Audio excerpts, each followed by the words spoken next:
Hi, I'm Drake Bell, Hi, I'm Daniela Monet. and you're watching Clever TV. A Fairly Odd Christmas is a very fun and cheerful movie. We kind of just take off from where we left off in the last movie, and Timmy and Tootie are on their way, and they're working their whole wishful thinking business when things start to get a little out of hand. And Yeah, and Timmy, kind of grants too many wishes and wishes that maybe shouldn't be granted, and he upsets Santa Claus. So we have to go to the North Pole and talk to Santa Claus, and calamity ensues, and Santa Claus hits his head and gets amnesia and forgets who he is. So Timmy has to come in and save the day and basically become save Santa Claus. Christmas, pretty much, yeah. In this one scene, this is actually how Santa Claus gets injured. Is the fairies try to use their magic in the North Pole, but for magical North Pole reasons, It's the elves' territory. It's the elves' territory, and they can't. Their magic doesn't work, so it kind of gets a little jumbled, and Santa Claus is the victim.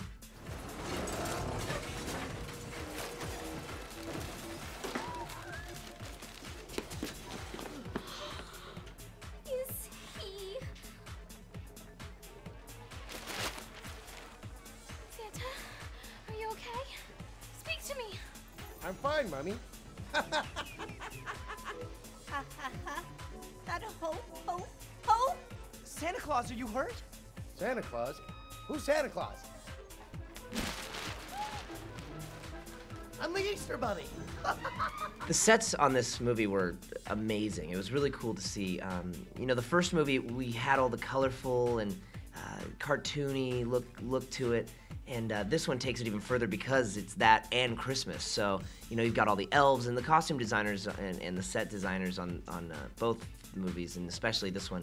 I mean, they really knocked it out of the park. It really looks like it jumped out of the cartoon and into real life, So I think they did a really good job. I don't know if it was the same for you, but I remember before we went into production and they were sort of trying to put together our costumes, they kind of clued me in early on and asked me a little bit about like what I sort of envisioned for the character, and because everything was handmade. Mm-hmm. I mean, they designed all these costumes for our characters in particular, and so I kind of chose orange. I was like, you know what? I want to go orange. I want to be bright, and so that's kind of where that like trademark coat came from. And then slowly we thought, oh, what about like a faux fur hoodie? And it was like a whole thing, and ended up being a whole thing because those hoods that we ended up having to wear were like clipped into our hair because we were doing so much action. And it's just the costumes take it to another level. I mean, every detail of this movie was pretty well thought out. There's a lot more action and adventure in this movie.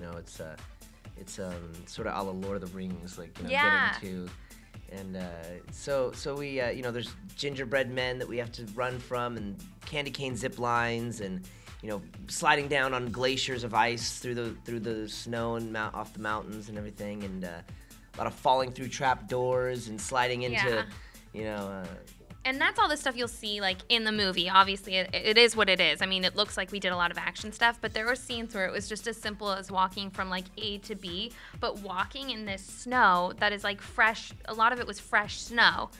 So we would be walking and just fall, like, a couple feet, just down. And that was just, like, as simple as walking, we could barely you'd be like, accomplish step one that. spot and it'd be fine, step the next spot and you're, like, down to your knee. You're It like, was I'm unreal. from Southern California, I don't know how to do this.